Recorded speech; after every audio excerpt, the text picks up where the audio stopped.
y acá estoy. Bueno, hoy vamos a hacer la clase de consulta para el lunes, ¿sí? No sé si la profe ya hicieron la clase de consulta con ella, les dijo a qué hora va a ser. Cuéntenme ustedes primero para bueno, yo también coordinar con ella.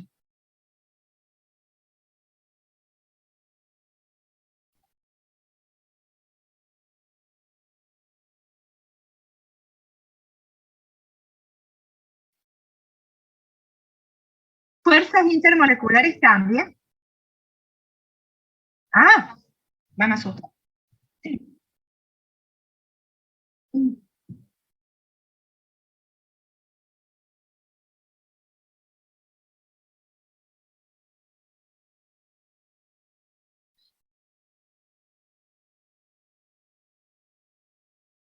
Sí.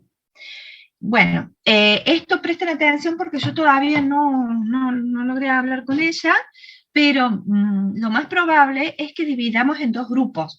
Es decir, que tengamos, por ejemplo, de la A a la J, por decirles, en un horario, en el primer horario, y de esa hora va a ser de una hora el parcial. Y a lo mejor, y el segundo grupo, pónganle de la J a la Z, a otra hora. ¿Ustedes tienen clase el lunes a qué hora? Porque es el práctico, 11:30. Entonces, probablemente va a ser, el lunes es a las 11:30, va a ser 11:30 a 1:30, perdón, 11:30 a 12:30, y después 1 menos cuarto a 2 menos cuarto. ¿Ustedes tienen 11:30 hasta qué hora?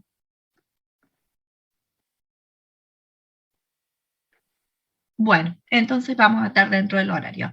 Entonces va a ser 11:30 a 12:30 el primer grupo, y 1 menos cuarto a 2 menos cuarto el segundo grupo, porque necesitamos estos 15 minutos para que nos suban los PDF y todo lo demás.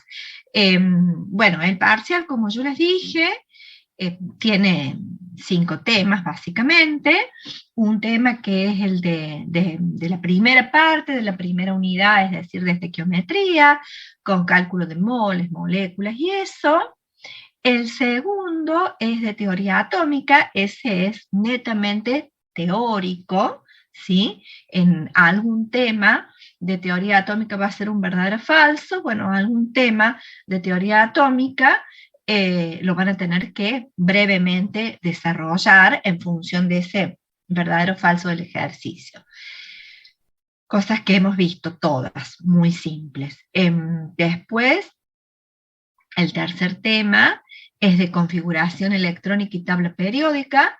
Ahí también van a tener unos verdaderos falsos, creo que son aproximadamente unos 6, me parece, para 6 puntos, digamos, para verdadero o falso y justificar algunos. Por eso lean muy bien, les voy a pedir, como siempre, lean muy bien las consignas, lean muy bien los títulos, ¿sí?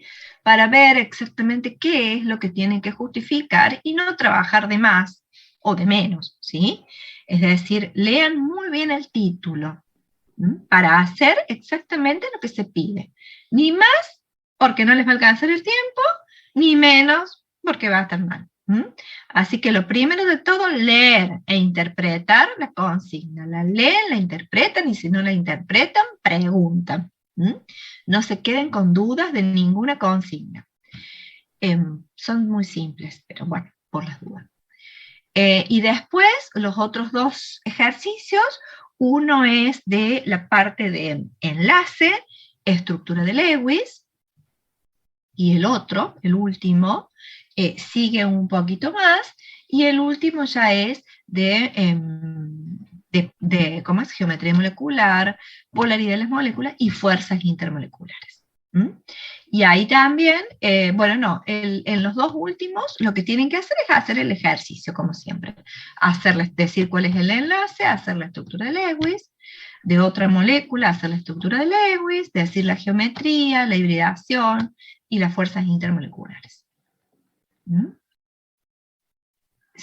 Sí. Por eso el primero, El primero es estequiometría. Estequiometría con cálculo de moléculas y moléculas, átomos, alguna reacción o no, pero es de esa parte, es el primero. No sé si tienen alguna duda puntual de la guía que quieran que veamos. Yo acá la busco en mi guía. Sí.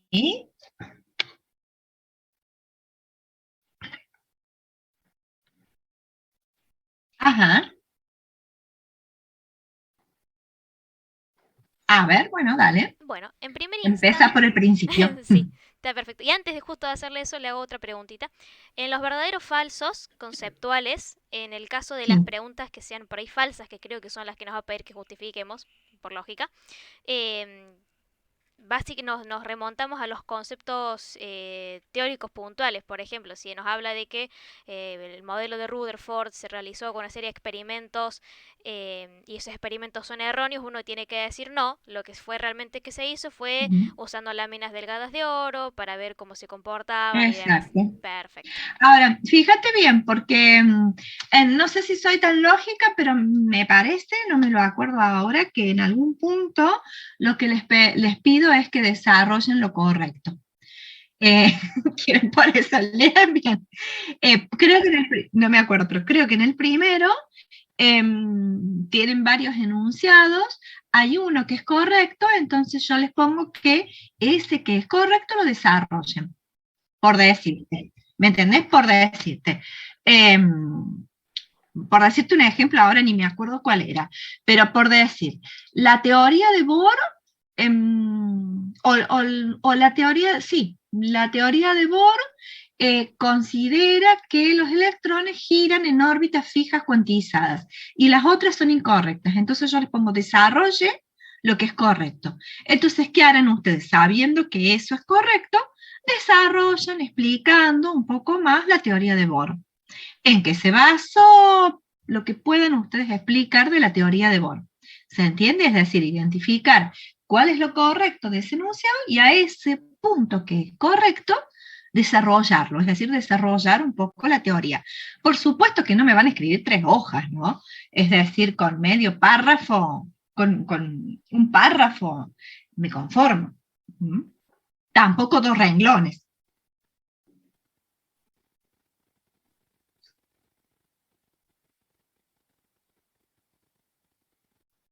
Sí. Bueno, seguramente en un ejercicio van a tener que hacer una práctica manual. Va en todos en realidad, como les digo, en todos. Porque yo lo que les corrijo es el PDF como si hicieran un parcial presencial, solo que me mandan la foto. Eh, Así que bueno. Bueno, no sé si quieres solo empezar Sí, si me permite. con las dudas. Dale. Em, en la primera No sé, alguien parte... Ah, tiene, perdón. perdón, ¿alguien tiene alguna otra duda así general antes que arranquemos con las cosas puntuales? Eh, Puede ser algo en sentido de si va a tomar, le quería preguntar si va a tomar lo que vendría siendo cómo se llevó a cabo un experimento, con qué componentes, como por ejemplo una placa de oro, todo eso, ¿no? Sino los resultados.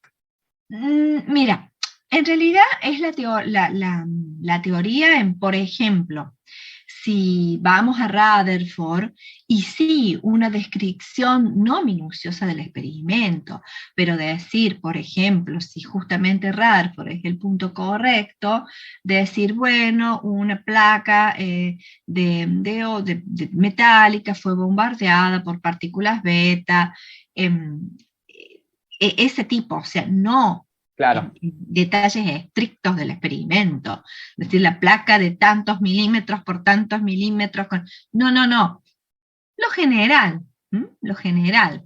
Por eso yo les decía al principio que si ustedes han ido contestando las preguntas de orientación, con eso les sirve.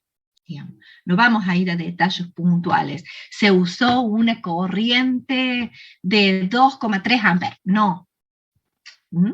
Pero sí el experimento general o lo que justifique, digamos, ese punto. perfecto, gracias. ¿Tá? Bueno, ¿seguimos solo entonces? Bueno, por ejemplo, en la primera parte, cuando Chang está hablando de las fórmulas químicas, él en un momento habla de las fórmulas, hace una distinción entre las fórmulas, em, fórmulas empíricas y las fórmulas Ujú. estructurales. Y en las empíricas, O no sé moleculares. sí, ¿qué dije? Molecular. Ah, perdón, sí, moleculares. Hace una distinción. En las fórmulas empíricas no me termina de quedar claro, dice, indica cuáles elementos están presentes y la proporción mínima en números enteros entre sus átomos, pero no necesariamente indica el número real de átomos. ¿Se refiere Claro. a los moles? Sí, no, no, se refiere a los átomos en una fórmula, porque hay compuestos, más que nada los compuestos orgánicos, por ejemplo, que por ejemplo vos tenés carbono 2, hidrógeno 4. Ese, por ejemplo, es el etileno. Carbono 2, hidrógeno 4. Pero la fórmula empírica va a ser carbono, hidrógeno 2. Esa es la diferencia. ¿Entendés? La fórmula empírica es la relación mínima. Por, generalmente en las fórmulas de compuestos inorgánicos no se da tanto, pero sí en la química del carbono, en la química orgánica sí se da mucho. Esa es la diferencia, es decir, la fórmula empírica es la mínima relación simplificada al máximo, ¿sí? Por ejemplo, carbono, hidrógeno 2. Pero el real compuesto, por eso te dice la fórmula molecular, la molécula del etileno es carbono 2, hidrógeno 4. Esa es la fórmula molecular, o sea, esa es la fórmula real del compuesto. Pero minimizada, tenés la fórmula empírica, pero no es real. No, no, ¿se entiende? Es simplemente la fórmula empírica es la relación mínima de átomos. Pero no quiero decir que ese sea el compuesto. Que la molécula exista así, con carbono y hidrógeno 2, por ejemplo, sino que la molécula es carbono 2, hidrógeno 4, es un múltiplo. Entonces, muchas veces por ahí se pregunta cuántas veces la fórmula empírica está contenida en la fórmula real, en la fórmula molecular. Que en el caso del, por ejemplo, el etileno, 2 veces. No sé si contesté tu pregunta. Bien, ¿verdad? Misma línea, pero sí relacionado. Cuando empieza a hablar de estequiometría y habla de cantidades de reactivos y productos, en un momento empieza a hablar y a hacer una distinción de los reactivos limitantes y de los reactivos en exceso. Sí. De ello tenemos que conocer el concepto o hacer un entendimiento un poco más a fondo, digamos, a nivel ejercicio No, por ahí. no. Lo que tienen que saber simplemente es hacer el cálculo. O sea, lo de estequiometría es el cálculo. Bueno, Digamos, obviamente que tienen que saber el concepto para poder calcular, pero lo que se les va a pedir es solo el cálculo. buenísimo. Eso simplemente. Por ejemplo, no creo que haya, ya les estoy adelantando, pero bueno, no hay ningún ejercicio con reactivo limitante y en exceso. No. Pero si hubiera, digamos, lo importante es que ustedes no calculen, por ejemplo, la cantidad de producto utilizando en la ecuación un reactivo que está en exceso, porque va a ser incorrecto, ¿sí? Es decir, para ustedes saber lo que se va a producir de un compuesto, es decir, para conocer la cantidad de producto, tienen que trabajar con el reactivo limitante. Si trabajan con el reactivo en exceso, el resultado va a estar mal. Entonces, supónganse que yo les diga, tengo de A 20 gramos y de B 40 gramos. ¿Cuánto se va a producir de C? Yo con cuál tendré que trabajar con la cantidad del reactivo limitante. Porque si B está en exceso y yo calculo a partir de B, ¿sí? En realidad va a estar mal porque no voy a tener la cantidad de A suficiente para que ocurra esa reacción. ¿Se entiende lo que les digo? Pero de todas maneras, no nos vamos a complicar con reactivo limitante y en exceso. En realidad no hay ningún ejercicio en esta instancia. No quita que después en un examen pueda aparecer eso. Eso por un lado. Luego, un poquito más adelante, un poquito bastante más adelante, Ujú, cuando estamos hablando del modelo mecánico cuántico, hace una descripción mecánica cuántica del átomo de hidrógeno. ujú. Habla de la función de onda, que es psi y psi al cuadrado, y habla, digamos, de esas relaciones. En un momento hace una pregunta, porque Chang vio que hace como unas preguntas cada Ujú. tanto, y dice, ¿cuál es la diferencia entre psi y psi al cuadrado para el electrón en un átomo de hidrógeno? Y me di cuenta que leyéndola que no me terminó de quedar claro cuál era la diferencia, así que por eso le quería preguntar. Em, no lo vamos a ver, en realidad el psi cuadrado lo que te da es primero que no vamos a ir a las ecuaciones cuánticas, para nada. Y lo que ustedes tienen que saber es que psi cuadrado, que es la función de onda, lo que da es la probabilidad de encontrar el electrón en una región del espacio.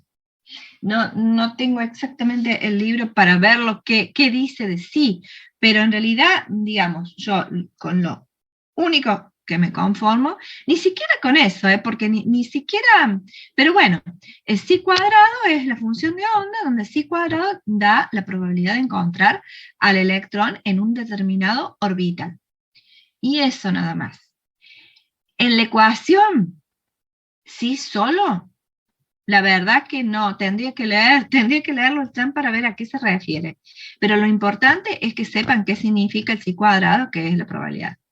No sé a ver, si es eso lo que me estás preguntando, porque, digamos, no tengo el libro acá para verlo.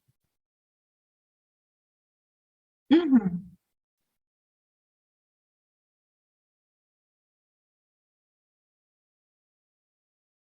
Sí, sí, sí, sí, sí, sí. La verdad que yo no se las he dado y no sé cómo la toman realmente. No sé en la ecuación sí que tendría que volver a leer Chan a ver si lo entiendo.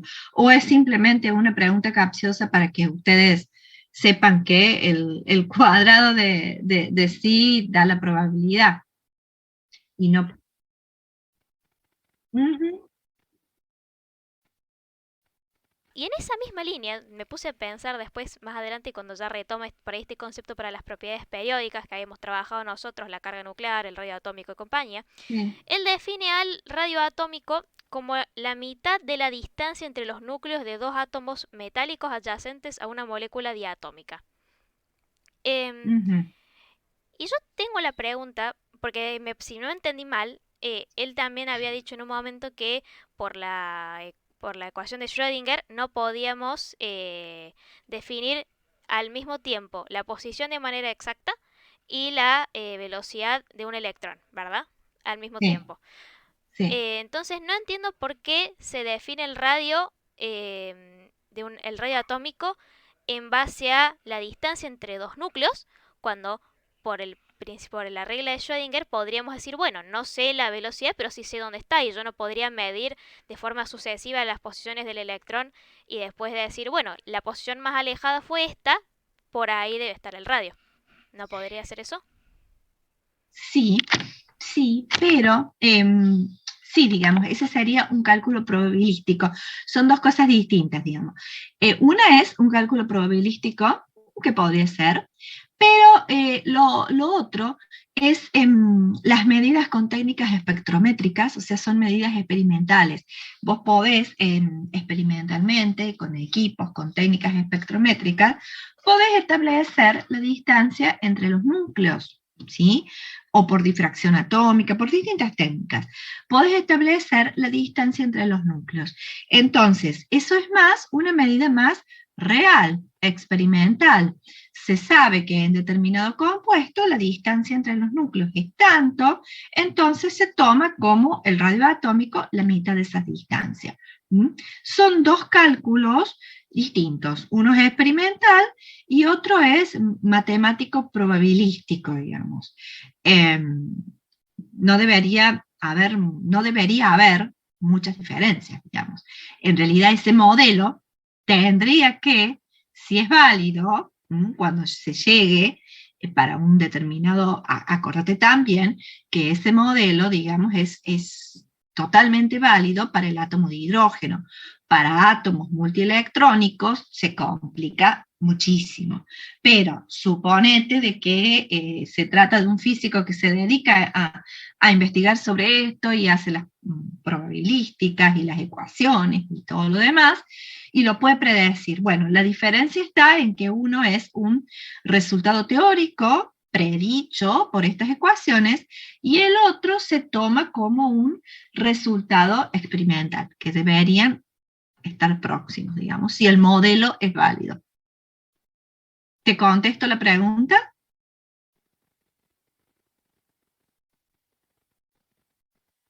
Y después se complica. Sí, está bien. 2 preguntitas más y no la molesto más.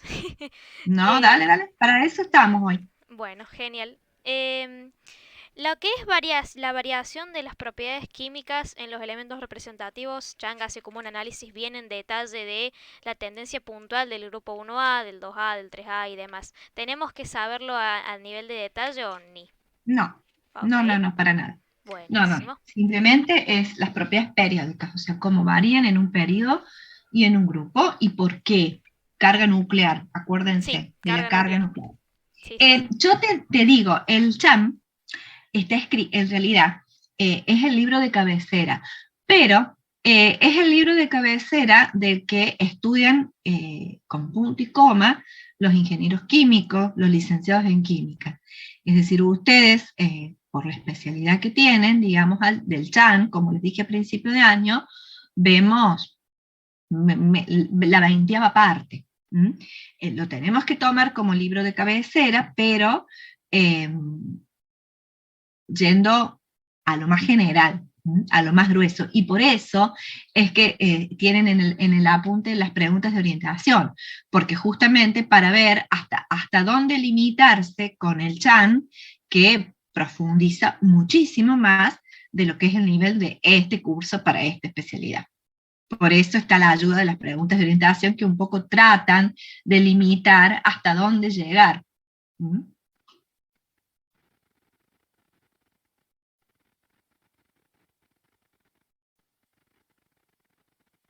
Sí.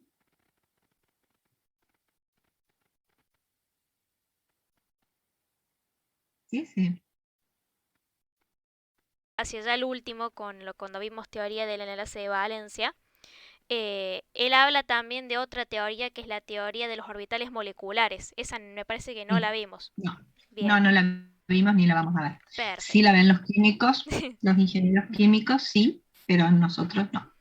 Lo que pasa es que la química para ingeniería química es 3 veces más intensa, más carga horaria que la que tienen ustedes. Claro.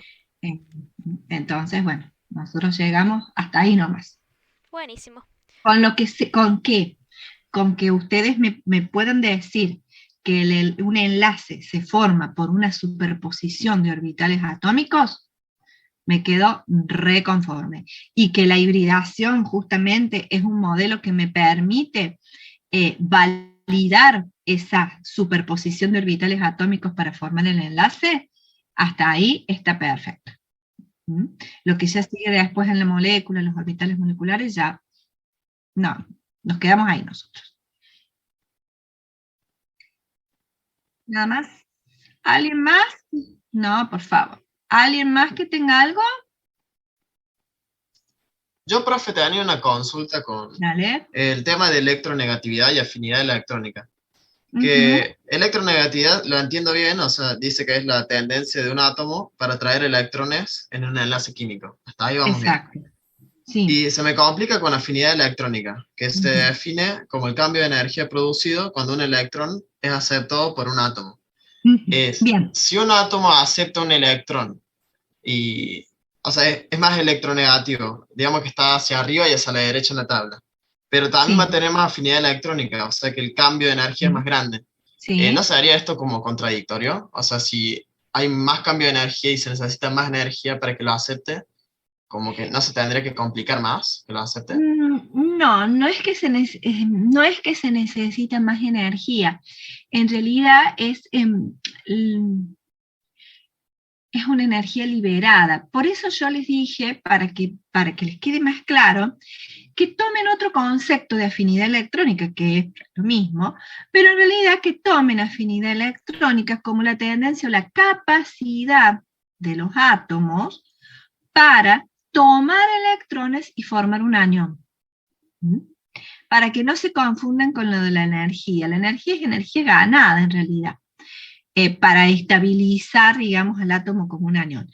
Pero saquen un poquito, para no, porque ¿qué pasa? Nosotros en este curso ni siquiera vemos la parte de termodinámica, no vemos entalpías y todas cuestiones energéticas que justificarían esta definición.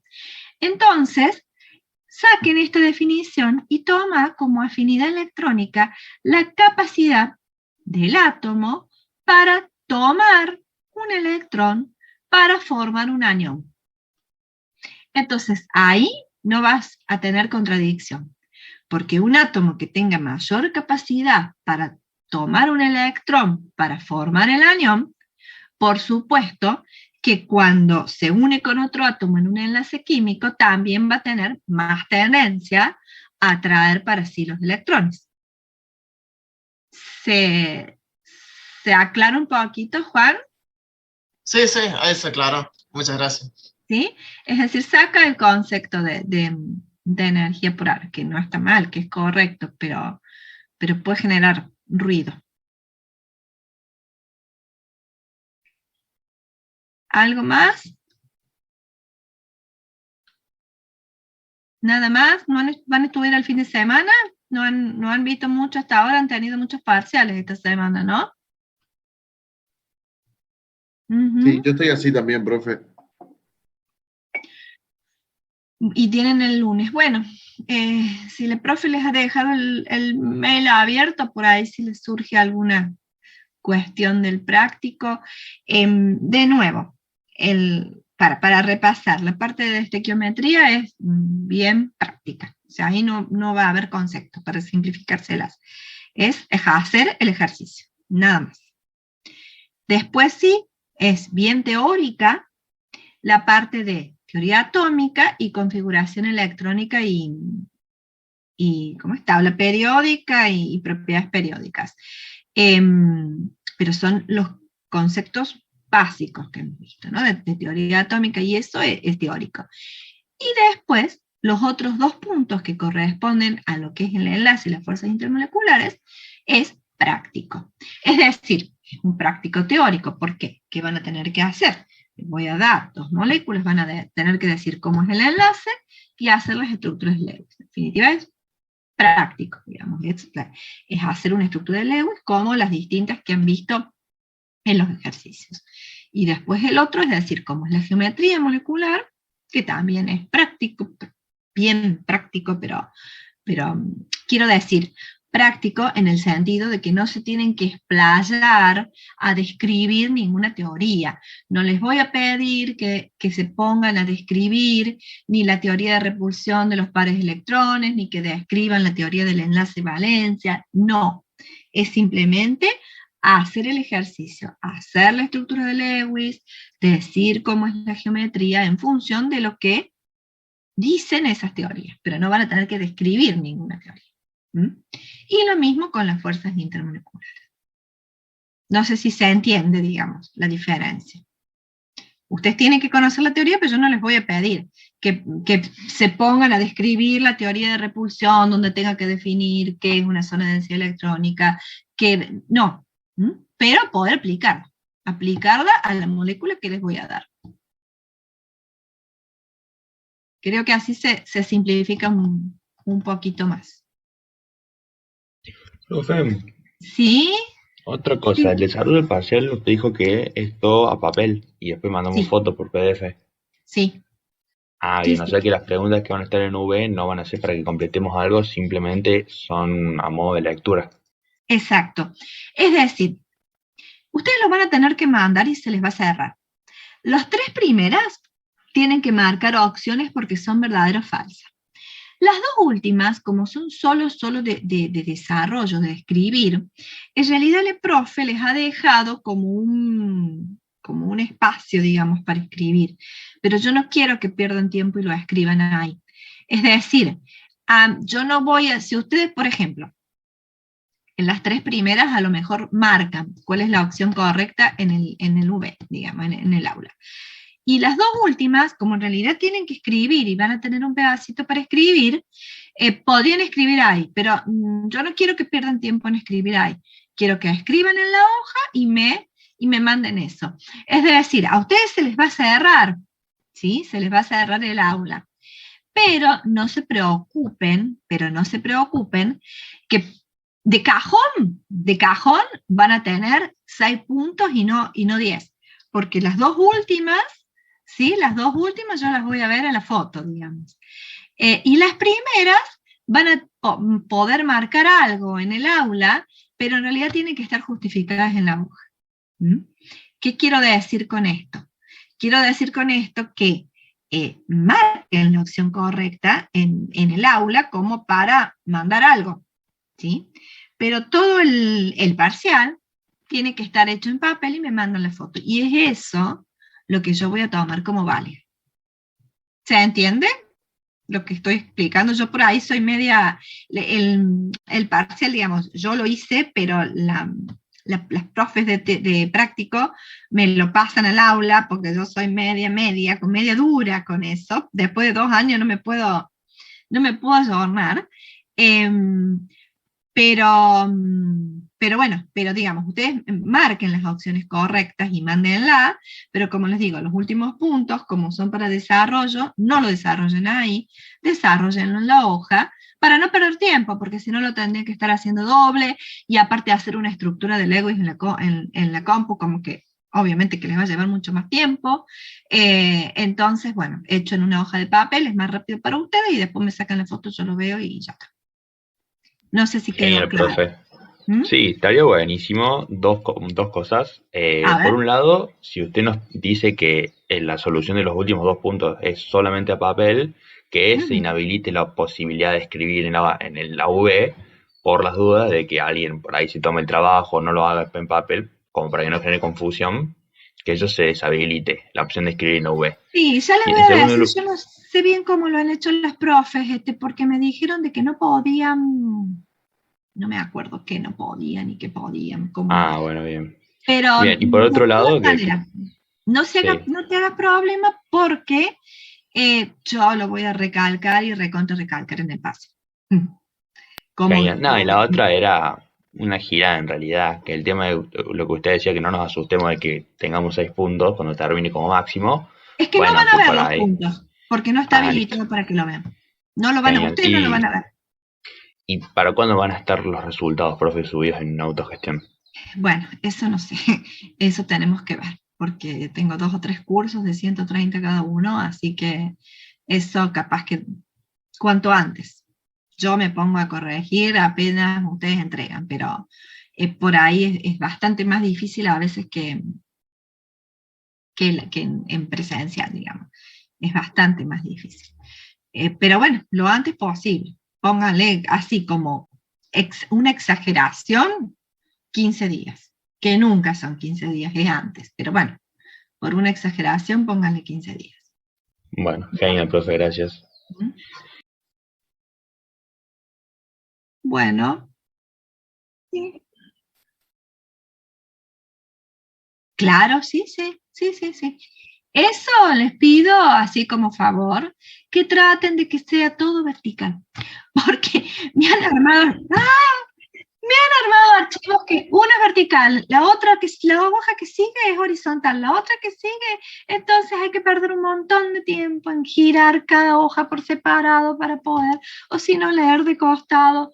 Ustedes no saben, pero cuando hay que corregir 130, realmente es desesperante. Cuando ves un parcial que la primera hoja es vertical, la segunda hoja está no horizontal. Claro, sí, vertical, no horizontal, sino que tenés que girar, que está toda escrita de costado. O sea, traten de que, digamos, cuando ustedes armen el PDF, sea leíble en un mismo sentido, digamos, y que no haya que estar girando la imagen para poder leer. No sé si se entiende. Porque cuesta mucho cuando, porque les digo, cuando son 130. Cuando es uno no es drama.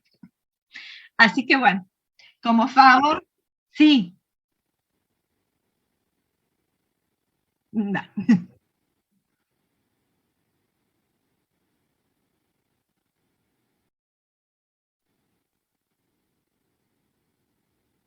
Pueden ir y venir, pueden ir y venir tranquilos.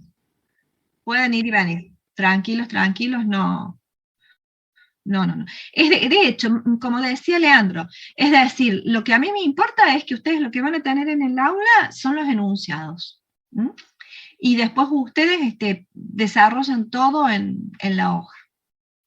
Por eso es que, y bueno, pero sí, pero no es secuencia, eso seguro. De nada.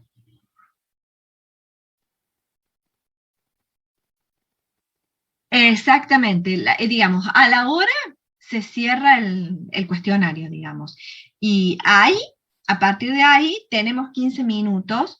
¿Por qué? Porque como vamos a dividir en dos grupos, digamos, nos vamos a tomar esos 15 minutos para que el primer grupo pueda subir y recién podemos habilitar el segundo grupo cuando han subido todos los del primero, en donde la profe va viendo, eso sí también les pido, después se los vamos a decir, pero les pido que cuando ustedes, o sea, se cierra el formulario, ustedes sacan la foto, escanean, lo que sea, y suben ese PDF al aula virtual. Ustedes no se desconecten del Zoom hasta tanto nosotros no les digamos que se ve, que está correcto, que llegó ok, ¿sí? Ahí sí, cuando nosotros decimos, bueno, tal Becerra llegó ok, se desconecta, por las dudas. Eso por un lado. Por otro lado, ¿qué quería decirles? ¿Con qué link? Como va a ser la clase de práctico, entren como entran al práctico. No con el link mío, sino con el de la profe. Porque es el lunes. Así que bueno, no sé qué otra cosa, no se me ocurre ahora otra aclaración. Cualquier aclaración que en este momento no la haya hecho y se nos ocurra el fin de semana, vayan chequeando la autogestión o el aula virtual, porque bueno, por ahí cualquier cosita que se nos ocurra que no les dijimos, o yo les subo en el autogestión o en el aula virtual, vayan chequeando el fin de semana. ¿Qué ocurre en casos de que supóngase estamos haciendo el parcial y se nos corta la luz a la mitad del parcial? ¿Qué va a pasar? Sí, nos tienen que avisar de alguna manera, no sé cómo. La verdad que para tranquilidad de ustedes, el año pasado no pasó. Quiero decir, si se cortó, volvió rápido. Lo que hicimos con la profe es, por ejemplo, si se les había cortado 10 minutos, a esa persona que se le había cortado le extendíamos 10 minutos más. Lo que pasa es que hay un tema también si se cierra el formulario, porque después cuando abren, como es aleatorio, abren otro. Bueno, pero tranquilos porque la profe lo maneja bien a eso.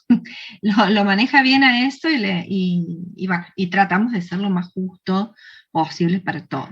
Ahora, si tuvieron la mala suerte que se cortó la luz y se cortó durante todo el parcial, y bueno, ahí ya no tenemos mucho que hacer, pero bueno, ya veremos.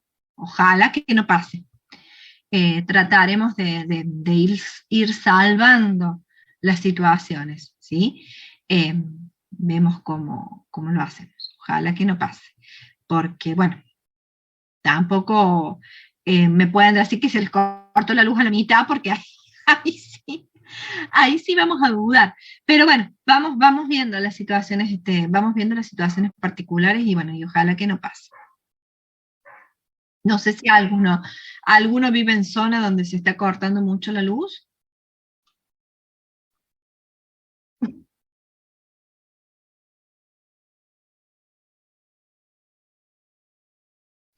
Ajá. ¿Estás en Córdoba? ¿En qué barrio, Sol? Ajá. Bueno, lo vamos a ir viendo. No te preocupes. Y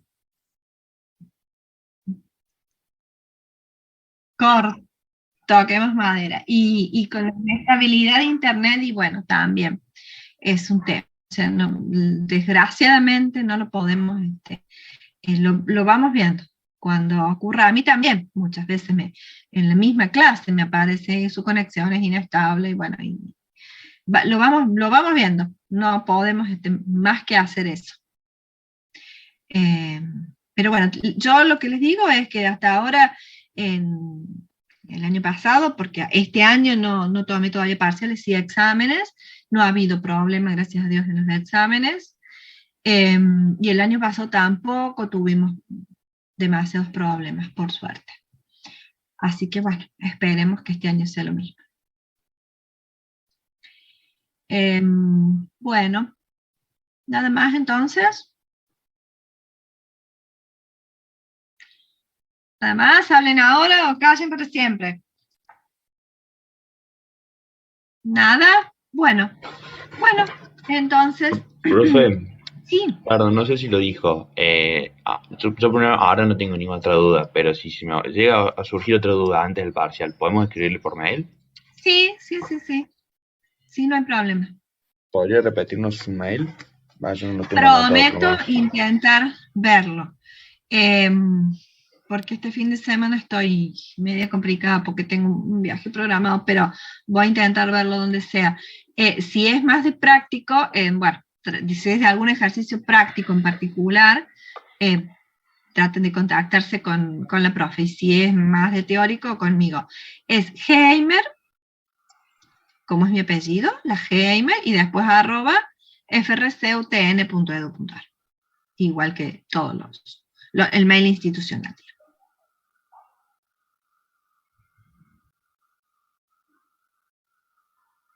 Exacto, ese mismo. Genial, profe, gracias. Bueno, nos vemos entonces. Buen fin de semana y estudien mucho. Nos vemos. Chao, chao. Chao, chao, profe. Chao, profe, gracias.